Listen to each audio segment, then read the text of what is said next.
Halo teman-teman semua, selamat datang di Fraction Edi, memberikan edukasi kimia yang bermanfaat yang pastinya ada di dalam kehidupan sehari-hari. Pada kali ini kita akan membahas tentang perhitungan kimia, menentukan kadar air kristal atau hidrat dalam senyawa. Sekedar berbagi pengalaman aja teman-teman, misalnya teman-teman ngambil jurusan D3 Analis Kimia atau S1 Kimia, senyawa hidrat ini berguna untuk pembuatan standar. Misalnya kita ingin menetapkan kadar Fe atau besi dalam suatu air limbah. Kita menggunakan senyawa hidratnya itu namanya besi 2-sulfat heptahidrat, atau rumus molekulnya itu FeSO4.7H2O. Senyawa hidratnya ini kita bikin jadi larutan induk, lalu nanti dibuat deret standarnya.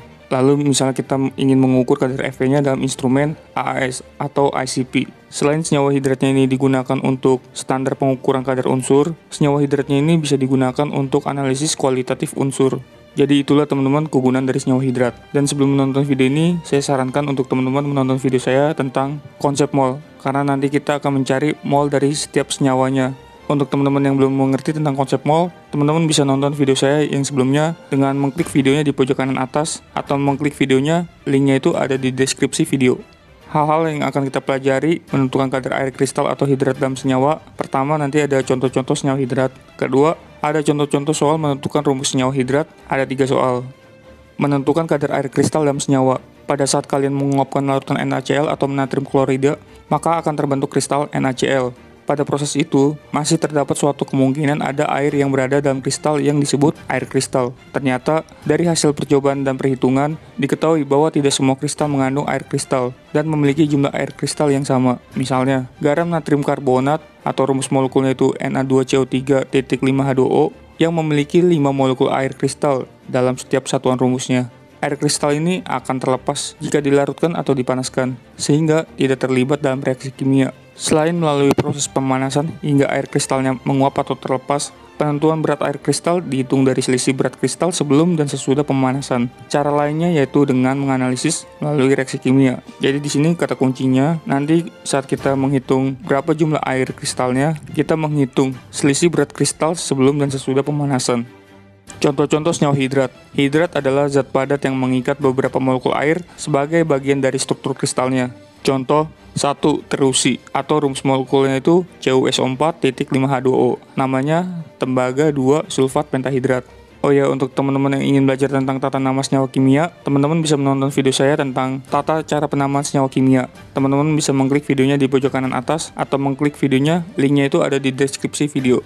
2. Gipsum atau rumus molekulnya itu CaSO4.2H2O. Namanya kalsium sulfat dihidrat. Lalu 3 dan 4, yang 3 itu garam Inggris, yang keempatnya itu soda hablur. Terusi, gipsum, garam Inggris, dan soda hablur ini nama trivial atau nama dagangnya. Kalau yang tembaga 2-sulfat pentahidrat sampai yang natrium karbonat dekahidrat itu nama IUPAC-nya.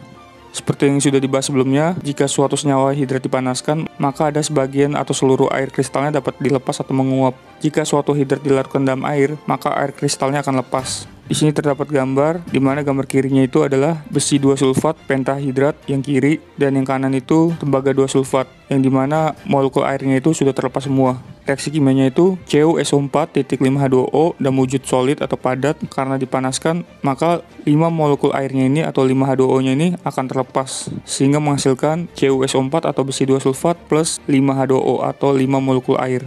Contoh soal 1. Kristal NaCl.X-H2O dipanaskan hingga semua air kristalnya menguap. Berat kristal sekarang menjadi 44,9% dari berat semula. Berapakah nilai X dan rumus kimia kristal? Di soal sudah diketahui AR atau massa atom relatif dari tiap unsur-unsurnya.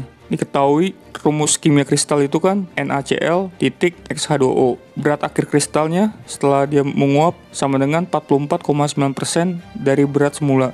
Jadi sisanya itu hanya 44,9%.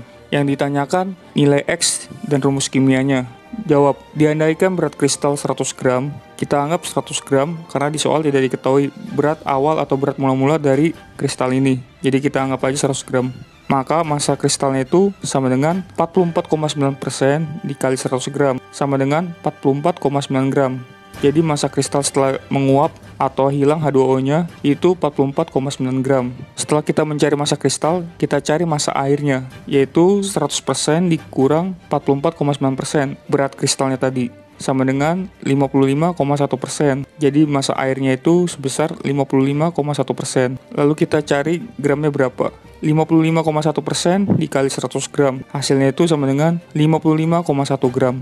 Setelah kita dapatkan massa kristal dan massa airnya, kita bandingkan molnya antara mol kristal atau NaCl dengan mol air atau H2O-nya. Massa kristal tadi 44,9 dibagi massa molekul relatif atau bobot molekul dari NaCl kan 58,5 dibanding massa dari H2O-nya tadi 55,1. Lalu massa molekul relatif dari air atau H2O 18 sama dengan 44,9 dibagi 58,5 sama dengan 0,77 dibanding massa H2O 55,1 gram dibagi 18, hasilnya itu 3,06. Kalau kita sederhanakan atau kita jadikan bilangan bulat, kita bagi masing-masing dengan 0,77 karena 0,77 ini adalah bilangan paling terkecil. 0,77 dibagi 0,77 sama dengan 1 banding 3,06 bagi 0,77 sama dengan 4. Jadi nilai X adalah 4 dan rumus kristalnya jadinya NaCl karena perbandingannya 1, jadinya koefisien NaCl-nya cuma 1 atau ditulis NaCl aja. X-nya yang tadi 4 jadinya 4H2O. 2. Sebanyak 5 gram hidrat dari tembaga 2 sulfat atau CuSO4.5H2O dipanaskan sampai semua air kristalnya menguap. Jika massa padatan tembaga 2 sulfat yang terbentuk adalah 3,2 gram, tentukan rumus hidrat tersebut. Massa atom relatif dari tiap unsur-unsurnya sudah diketahui. Jawab, massa air atau H2O sama dengan, di soal belum diketahui massa airnya atau H2O-nya. Tetapi di soal kita lihat di sini massa kristalnya atau hidratnya itu 5 gram. Maka kita masukkan 5 gram dikurang massa dari tembaga 2 sulfat setelah dipanaskan itu 3,2 gram. Jadi 5 gram dikurang 3,2 gram sama dengan 1,8 gram. Setelah kita dapat data massa CuSO4 atau tembaga 2 sulfat dan massa dari air atau H2O, kita bisa langsung cari mol masing-masing senyawa. Misal kita cari dulu mol dari CuSO4. Berarti mol CuSO4 sama dengan massa CuSO4 dibagi mR CuSO4 sama dengan massa CuSO4-nya 3,2 gram dibagi mR CuSO4 itu 159,5 gram per mol sama dengan 0,02 mol. Mol air atau H2O sama dengan massa H2O dibagi mR H2O sama dengan massa airnya itu 1,8 gram dibagi mR dari airnya itu 18 gram per mol sama dengan 0,1 mol. Ini adalah persamaan reaksi pemanasan tembaga 2 sulfat pentahidrat di mana kristal CuSO4.X H2O dan wujud padat dipanaskan akan menghasilkan CuSO4 ditambah X H2O. CuSO4-nya ini tadi kita dapatkan 0,02 mol, H2O-nya 0,1 mol. Lalu kita lakukan perbandingan mol CuSO4 dengan H2O-nya. 0,02 mol banding 0,1 mol. Kalau kita jadikan bilangan bulat dan sederhana, masing-masing kita bagi dengan 0,02. Karena bilangan terkecil itu adalah 0,02. 0,02 dibagi 0,02 sama dengan 1. 0,1 dibagi 0,02 sama dengan 5.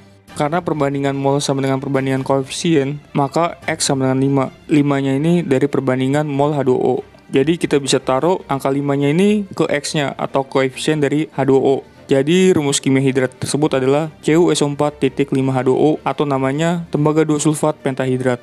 Soal ketiga, penentuan air hidrat 24,0 gram magnesium sulfat anhidrat bergabung dengan 25,2 gram air membentuk senyawa magnesium sulfat hidrat.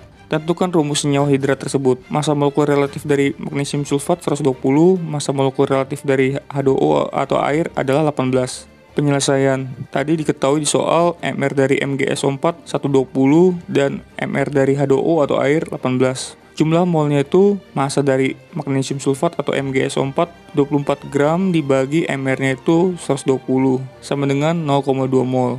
Lalu mol dari H2O sama dengan massa dari air itu 25,2 gram dibagi mR-nya 18 sama dengan 1,4 mol. Lalu kita bandingkan molnya. Mol dari MgSO4 itu 0,2, mol dari H2O itu tadi 1,4.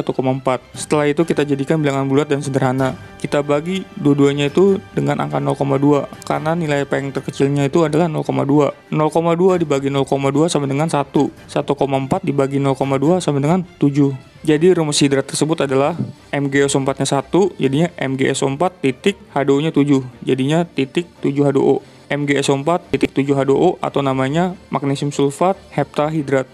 Sekian video dari saya tentang perhitungan kimia menentukan kadar air kristal atau hidrat dalam senyawa. Semoga video ini sangat bermanfaat buat teman-teman sekalian. Untuk teman-teman yang masih ada pertanyaan seputar video ini, teman-teman bisa tulis pertanyaan teman-teman di kolom komentar. Dan apabila video ini bermanfaat, teman-teman bisa klik like dan share ke teman-teman kalian agar teman-teman kalian juga dapat manfaat dari video ini. Sekian dari saya ucapkan terima kasih.